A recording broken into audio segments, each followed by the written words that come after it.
Hello and welcome to a quick tutorial on designing with alternates using Inkscape and my type tester at lauraworthingtondesign.com. Begin by creating a new document in Inkscape. Using the text tool, choose your font, weight, and size. Type out your desired word or phrase. Now highlight and copy. Open your browser and navigate to lauraworthingtondesign.com and locate the Laura Worthington font you chose in Inkscape.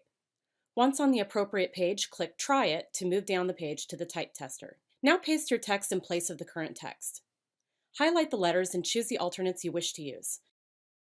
Once you're happy, copy the text, return to Inkscape, and paste.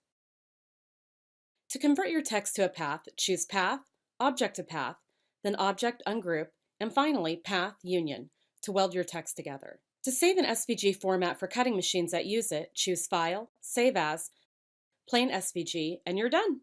Thanks so much for watching this video. I hope you liked it. Please subscribe to my channel and visit us at lauraworthingtondesign.com.